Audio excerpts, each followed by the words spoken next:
Halo, saya Fesven. Thank you very much for watching this video. Teman-teman semua, thank you bahwa kamu masih setia untuk melihat apa yang saya luncurkan. Semoga bermanfaat buat kalian yang sedang belajar dan bisa memudahkan Anda memahami bagaimana lakukan analisa untuk pergerakan harga di saham. Oke.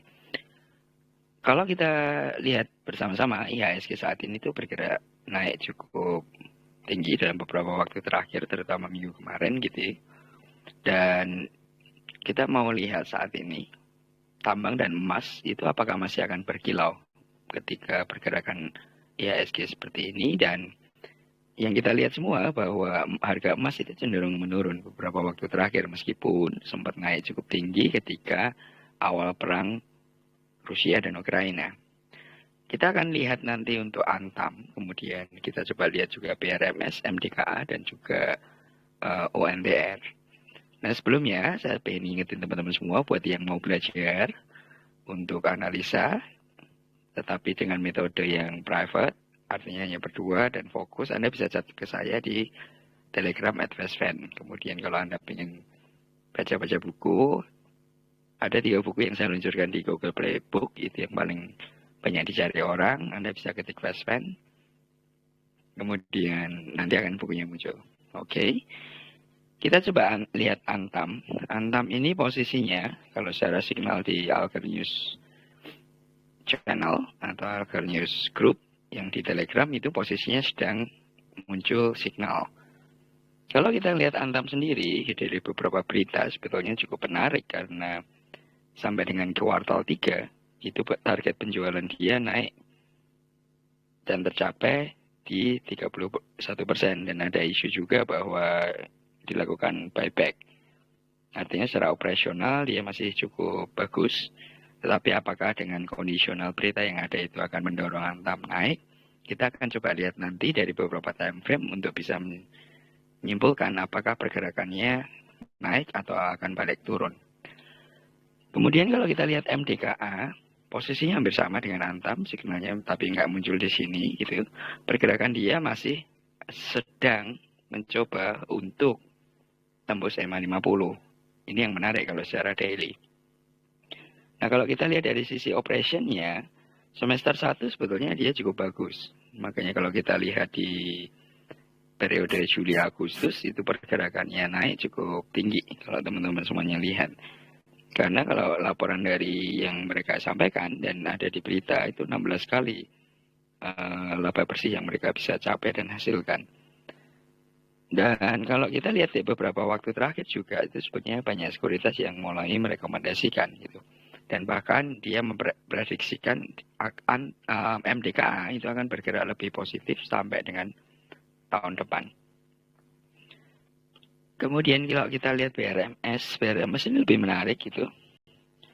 Karena berita terakhir, kalau Anda lihat di YouTube ataupun di beberapa channel-channel berita, itu laba bersih dia atau bottom line-nya naik sekitar 5,8%. Dan kemarin itu banyak institusi juga yang institusinya cukup besar itu mulai ambil BRMS, artinya mulai pada nyicil beli.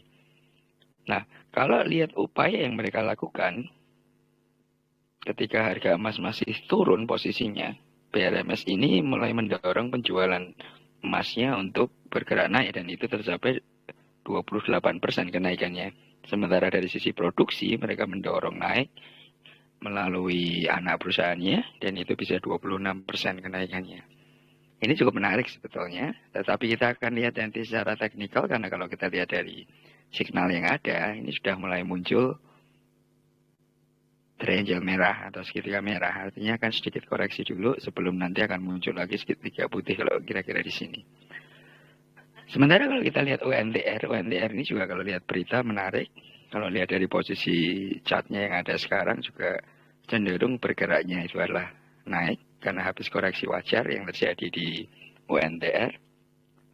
Dan kalau teman-teman lihat beberapa berita, UNDR ini cukup fantastis di kuartal 3 karena dia mampu menjual 4.534 unit Komatsu, peralatan berat yang mendorong market share dia itu bisa mencapai 28%.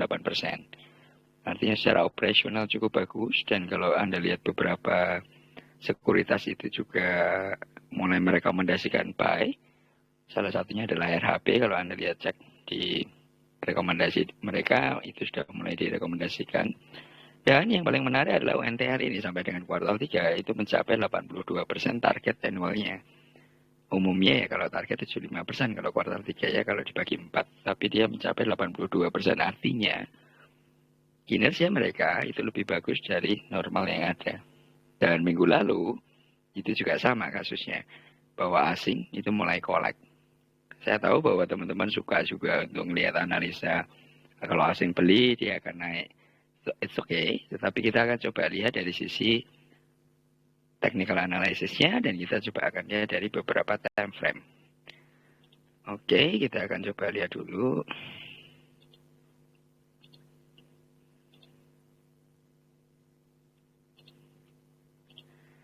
Antam. Oke, ini adalah chartnya Antam daily. Kalau kita lihat Antam, itu berarti Rebo, Kamis, Jumat, itu posisinya bergerak naik. Tapi di Jumat agak sedikit turun. Situasionalnya adalah itu. Dia baru bergerak untuk mendorong upper bowlingan ke atas. Biasanya kalau seperti ini nggak bisa langsung karena dia harus membentuk uppernya itu melengkung gitu ya. Nah, kalau lihat seperti ini, cenderung minggu depan itu akan bergerak naik. Tetapi untuk memastikan minggu depan bergerak naik atau enggak, mari kita lihat dari sisi weekly. Kenapa kita mesti lihat weekly? Karena lebih mudah untuk melihat rentang ke depannya. Kalau kita hanya lihat daily, biasanya sih masih ada fix karena 5 hari kalau secara weekly. Kalau kita lihat weekly-nya, cenderung itu masih agak sedikit sideways kalau seperti ini polanya, teman-teman. Dia baru berusaha untuk sampai ke middle Bollinger. Artinya kalaupun minggu depan dia bergerak, dia harus nembus dulu 1928. Kalau beli sekarang boleh apa enggak? Itu pertanyaan yang umum terjadi, yang muncul di beberapa grup kalau saya lihat. Ya boleh-boleh aja, tapi Anda harus hati-hati kalau dia turun di bawah 1755 karena cenderung akan drop dulu. Atau bisa jadi tarik turun untuk membuat ekor, kemudian baru diangkat naik. Maksimum kalau minggu depan, dia akan bergerak di mana? Itu biasanya akan di 1988 dulu. Atau kalau dilompatkan minggu depan itu paling nggak harus nempel di 2065 sekitar itu. Ini adalah analisa untuk Antam. Apakah Anda akan beli atau enggak? Tapi kalau dorongannya kuat, bukan nggak mungkin. Antam itu akan mencoba posisi sampai 2233. Itu yang dia harus tembus. Tapi kalau lihat posisinya ini bisa terjadi sekitar 2 atau 3 minggu maksimal. Kemudian kalau kita coba lihat dari MDK sendiri, posisinya seperti apa? Yuk kita coba perhatikan. Kalau secara weekly, posisi MDK hampir sama seperti Antam tadi, tetapi sebetulnya kalau lihat posisi ini agak lebih kuat. Minggu depan dia akan break out EMA 50, artinya posisinya akan ganti atau transisi tren dari bearish ke arah bullish. Sampai di level berapa? Step pertama dia harus tembus di 4096.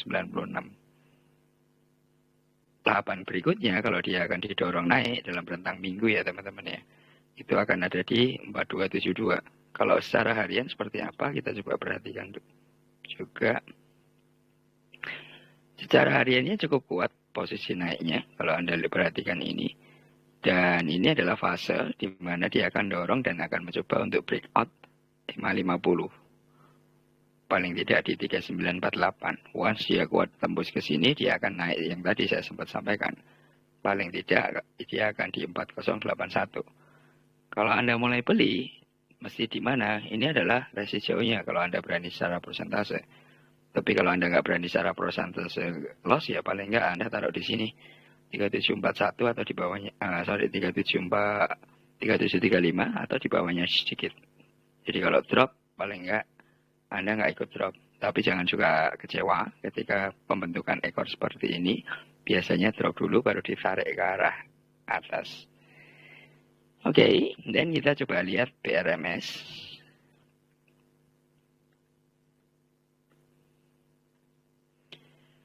BRMS secara daily-nya barusan mentok EMA 50. Ini yang saya sampaikan mentok EMA 50. Kenapa dia nggak kuat naik? Sebetulnya posisinya mentok EMA 50. Dan posisinya turun. Kalau turun seperti ini, biasanya butuh paling nggak 2-3 hari untuk bisa dilombatkan lagi untuk dorong ke atas. Nah, kalau seperti itu, yuk kita coba lihat secara weekly-nya, posisinya seperti apa. Kalau posisi weekly-nya, minggu depan itu akan terjadi pertarungan lagi untuk tembus EMA 50 weekly. Ataupun kalau dia sideways, berarti middle ini akan ke bawah. Once middle ini ke bawah, berarti harga itu akan posisinya jadi langsung automatically bullish. Itu sebabnya kalau teman-teman sempat kadang lihat beberapa saham itu hanya sideways, itu sebetulnya terkait juga dengan indikator. Nah, kalau estimasi saya dengan mencoba melihat MACD yang ada, cenderung sih minggu depan dalam rentang 2-3 minggu ke depan, itu harga masih akan cenderung bergerak naik. Ke level mana? Step pertama adalah ke sini dulu. Kalau dia break 205, berarti dia akan mencoba ke arah 230-an. Paling tinggi kalau dia betul bergerak, misalkan dalam rentang sampai dengan Desember di mana? Ya di sini. Kalau dia sempat tinggi banget ya paling nggak sampai 301. Cukup besar teman-teman karena ini posisinya 173. Kalau dia bergerak ke 206 aja sudah cukup tinggi. Apalagi kalau dia mampu bergerak di 241, Anda bisa hitung persentasenya. Oke, dan kita lihat yang terakhir adalah UNTR.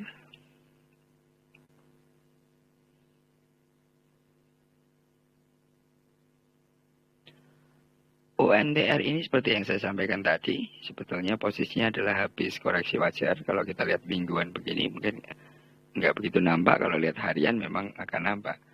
Posisinya masih bullish sampai dengan bulan September, tetapi masuk ke bulan Oktober itu agak sedikit bearish. Bearishnya di mana? Karena ini adalah koreksi wajar. Tetapi kalau kita perhatikan, dia mampu bertahan di level-level ini. 31240 dan 32204. Apakah ini sudah ketinggian? Saya selalu bilang sih, ketinggian itu adalah persepsi. Karena kalau pada saat Anda di sini, lalu ANTR itu di 26.000, ya orang bisa bilang ketinggian. Tapi ketika di sini, ya bisa bilang juga ketinggian 32.000. Toh buktinya itu didorong terus sampai ke level teratas 36.000. Ini secara weekly. Dan kalau kita lihat polanya, cenderung dia akan sideways dulu sih. Atau kalau enggak ya di-dropkan dulu. Untuk apa? Polanya akan seperti ini teman-teman. Akan mendekatkan diri dulu ke EMA 50. Biasanya baru akan punya power untuk mendorong naik lebih kuat. Kalau seperti ini, Anda bisa beli, boleh. Tapi modalnya adalah jangka panjang. Kalau hanya jangka pendek, kita mesti lihat hariannya dulu. Kalau secara harian, cenderung masih sideways. Karena dia mencoba breakout EMA 50. Dan gagal, turun lagi kalau Anda perhatikan nih. Dan mencoba lagi, gagal lagi. Cenderung ini akan sedikit turun dulu, baru bisa naik. Karena kalau enggak, upper Bollinger ini nggak bisa langsung melengkung. Jadi peluangnya masih akan naik, ya, tetapi dalam rentang panjang, kalau rentang pendek cenderung belum. So, itu analisa untuk Antam, MTKA, kemudian PRMS dan UNTR. Thank you very much for watching this video.